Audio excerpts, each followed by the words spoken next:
बिस्मिल्लाहिर्रहमानिर्रहीम। अस्सलाम वालेकुम। कैसे हैं आप सब? उम्मीद है सब खैरियत से होंगे। हम भी अल्हम्दुलिल्लाह बिल्कुल ठीक ठाक हैं। तो आज का व्लॉग हम स्टार्ट करते हैं थोड़े काम शाम से। तो ये है वाइट रोल, आपको नज़र आ रहा होगा। ये वो सफ़ेद बुकरम है, वो मोटी वाली जो होती है। इसको मैंने लकड़ी के फ्रेम पे चढ़ाया है। हमारा गेस्ट रूम जो है वो बिल्कुल एम्प्टी है, बिल्कुल ख़ाली है उसकी सारी वॉल्स। तो मैं सोच रही थी कि कुछ इनोवेटिव किया जाए, कुछ डेकोरेट किया जाए। तो ये जो है एक पेंटिंग बननी है जो कि 4 कैनवसेस पे मुश्तमिल है।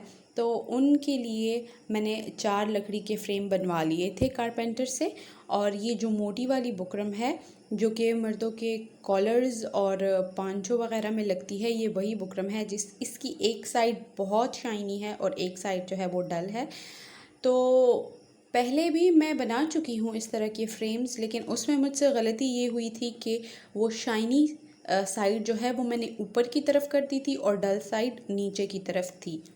जो इसकी शाइनी साइड है वो थोड़ी सी हाइड्रोफोबिक सी है, मतलब पानी जो है वो उस पर एब्ज़ॉर्ब नहीं होता, मतलब इधर उधर होता रहता है। तो वो मुझे बहुत मसला हुआ जब मैं उस पर कलर कर रही थी। मेरे पास पोस्टर कलर्स थे, तो खामखा उनको थोड़ी सी उनकी कंसिस्टेंसी को वाटरी करने के लिए मुझे उसमें पानी डालना था।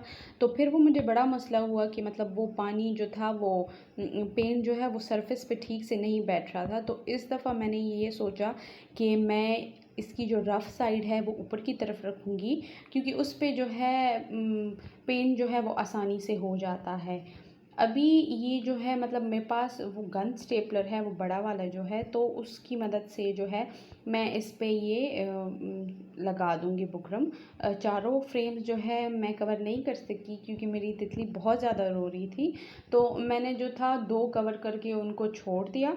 फिर मैंने कहा कि बाद में कर लूँगी, क्योंकि प्रायोरिटीज़ की बात होती है। ये आप देख सकते हैं, बिल्कुल बहुत ही कम प्राइस में आप जो है घर पे ही कैनवासेस बना सकते हैं। फिर उसके बाद जो 2 कैनवासेस रह गए थे वो मेरे हस्बैंड आए, तो उनको कोई काम पड़ा हुआ नज़र आ जाए तो वो तब तक नहीं आराम करते जब तक वो उसको कर नहीं लेते। और वो बाल की खाल निकालने वाली बात है, एक एक कोना खुदरा जो है वो सही जूं की तरह जब तक वो उसको कर ना दे ठीक से तब तक आराम नहीं आता। तो बस वो यही लगे हुए हैं, जो बाकी की कैनवस 2 कैनवस हैं उनको जो है उसको बनाने की कोशिश कर रहे हैं, फ्रेम्स को कवर कर रहे हैं। और यहाँ भी एज़ यूजुअल तितली जो है वो बहुत ज़्यादा रो रही थी। पता नहीं क्यों उसकी सुबह से बहुत ज़्यादा तबीयत ख़राब थी, मूड भी ख़राब था। तो मूड जब ख़राब हो तो सारा दिन इसी तरह रोने में गुज़र गया उसका। तो यहाँ पे मैं उसको खामोश कराने की कोशिश कर रही हूँ और इनको जो है इनके पास बैठी हूँ कि मतलब ठीक से करें, हालांकि वो ठीक ही कर रहे थे। अब इतने में हस्बैंड साहब की फ़रमाइश थी कि खाने के लिए कुछ बनाया जाए, तो उन्होंने कहा मैक्रोनीज़ बना लो। तो मैंने तितली को लिया और उसको बहलाने के लिए मैंने उसको स्ट्रॉलर में डाल दिया, क्योंकि मतलब छोटी है अभी, मैं उसको ज़्यादा उठाकर कुछ कर भी नहीं सकती। तो मैं क्या करती हूँ कि दिन में भी अगर मेरे पास कोई हेल्प मौजूद ना हो तो मैं उसको स्ट्रॉलर में बिठा देती हूँ और अपने साथ किचन में ले जाती हूँ। तो मैं उसके साथ बातें भी करती रहती हूँ, मतलब उसको एंटरटेन भी करती रहती हूँ और उसका मूड भी ठीक रहता है। तो अब आप देख सकते हैं कि मैं उसको ले आई हूँ और मैं उसका मूड बहलाने की कोशिश कर रही हूँ। यहाँ पे वो 2-3 बार स्माइल भी कर देती है, तो मतलब दिन बन जाता है बंदे का। और उसकी बहुत बुरी आदत हो गई है मुंह में हाथ डालने की। तो मैं कोशिश करती हूँ कि मतलब निकाल लूँ उसका मुंह से हाथ, लेकिन फिर है बच्चे रोते हैं तो मतलब आराम से कभी कभार कर भी देती हूँ। तो अभी यहाँ मैं उससे यही बातें कर रही थी और साथ साथ में मैंने चूल्हे पे पानी बॉईल करने के लिए रखा हुआ है। तो मेरे पास बेक पार्लर की एल्बो मैक्रोनी है, ये वो छोटी छोटी मैक्रोनीज़ है, मुझे इसकी शेप बहुत पसंद है। तो अब मैं जो हूँ इसको कर रही हूँ बॉयल। और उसके साथ साथ आपने देखा होगा हमारे फ़र्श पे थोड़े से स्टेन से हैं, क्योंकि ये रेंटल अपार्टमेंट्स हैं। तो मतलब यहाँ पे जो पहले रहते थे तो वही यहाँ पे सारा फ्लोर कारपेटेड था, तो ये वही समद बॉन्ड के दाग धब्बे हैं। हमने अभी तक कारपेट फ्लोरिंग नहीं कराई, तो इरादा हम रखते हैं ये जो रेसिपी है मैक्रोनी की, ये मेरी ख़ुद की ईजाद है और बहुत सिंपल है, बहुत आसान है। शक्ल इसकी बिल्कुल अच्छी नहीं है, लेकिन मुझे शायद लगता है बहुत टेम्पटिंग नहीं है, लेकिन इसका टेस्ट बहुत बहुत अच्छा है। तो फ्राइंग पैन में आप कोई भी ऑयल ले लें, कि आप घी में बनाना चाहते हैं घी ले लें। तो ऑयल में अब आप जो हैं उसमें लहसुन डाल दें और फिर चिकन डाल दें और उनको थोड़ा सा फ्राई करें। और फिर उसके बाद जो है चिकन के साथ मैंने अनियंस काट के रखे हुए हैं, तो अनियंस भी डाल दें और उनको जो है फ्राई कर लें।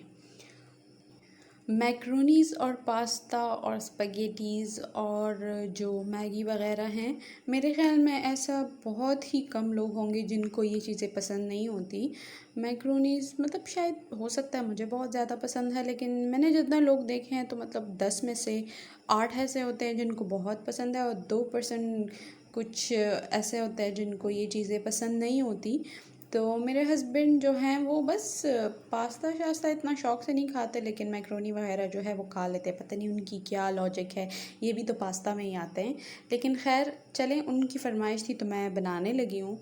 तो इसमें अब मैंने थोड़ा सा विनेगर डाला है ताकि मतलब थोड़ा सा स्टिंगी सा टेस्ट देने के लिए, और फिर थोड़ा सा सोया सॉस भी डाल दें।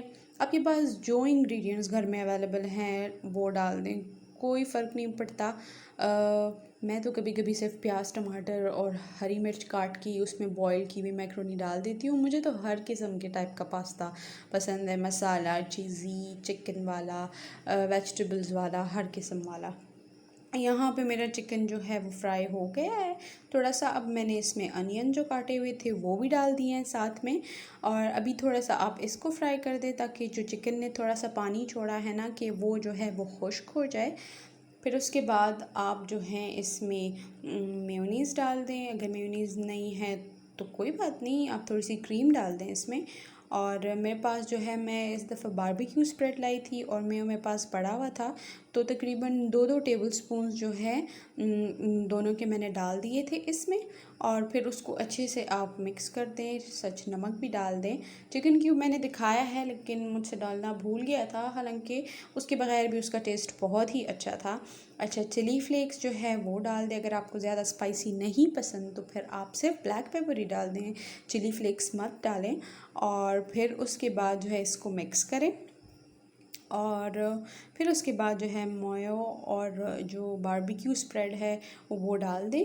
फिर उसको अच्छे से मिक्स कर लें और फिर उसमें बॉईल की हुई मैक्रोनीज़ जो है वो डाल दें।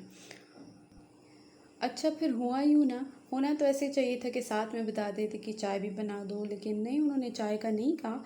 फिर जब मैंने मैक्रोनीज़ बना ली, जाके सर्व कर दी, वो खा ली गई। जब ख़त्म हो गई तो फिर उन्होंने कहा कि अच्छा आप चाय बना दो, और अगर 10 मिनट में नहीं बनाई तो फिर मैं नहीं पीऊँगा। तो फिर मैं वापस आ गई, फिर मैंने चाय बनाई, फिर चाय लेके गई, उनको दी, क्योंकि वो इस टाइम जो है वो रनिंग पे जाते हैं। तो बस फिर मैंने फटाफट जो है वो चाय बनाई और उनको जाकर दी, क्योंकि वैसे रोज़ पीते नहीं हैं चाय, लेकिन कभी कभार जो है बंदे का मूड हो जाता है। सुबह नाश्ता भी कुछ इतना ख़ास नहीं करते, क्योंकि वो कह रहे हैं कि मेरा वेट ज़्यादा हो गया है, तो बस उसी को कम करने के चक्करों में हैं, तो बहुत ही कम खाते हैं। तो जब उन्होंने कहा कि मैक्रोनीज़ बना दो, तो फिर मैंने कहा कि या बिस्मिल्लाह बना देती हूँ। फिर मैंने बनाए, फिर उसके बाद चाय बनाई और फिर रात के लिए मैंने दाल चावल बनाए। उसको शूट नहीं कर सकी, तो देख लें, मैंने आपको कहा था कि इसकी देखने में शक्ल टेम्पटिंग नहीं लगती, लेकिन यकीन माने ये बहुत मज़े के थे, बहुत मज़े के थे। तो ये बन गए हैं। उसके बाद थोड़ी सी सोया सॉस मुझे कम लगी, मैंने वो डाल दी, और आखिर में हरा धनिया जो है वो मैंने डाल दिया। बस बहुत ही सिंपल रेसिपी है। आप जो हैं अपने बच्चों को बना के लंच बॉक्सेस में दे सकते हैं। हालांकि अभी तक स्कूल बंद हैं, लेकिन अनकरीब जो है वो खुलने वाले हैं। तो यहाँ पे आप देख लें मेरी बेटी की शक्ल की, या अम्मा बस कर दे, मुझे उठा ले, और कितना सब्र कराएगी। तो बस ये आसान सी रेसिपी थी आज की। ज़रूर ट्राई करें और मुझे फ़ीडबैक ज़रूर दें। बहुत ही सिंपल रेसिपी है और बहुत ही टेस्टी है। और आज के लिए बस इतना ही। उम्मीद करती हूँ आपको व्लॉग पसंद आया होगा। इंशाल्लाह अगले व्लॉग के साथ फिर मिलेंगे। खुदा हाफ़िज़।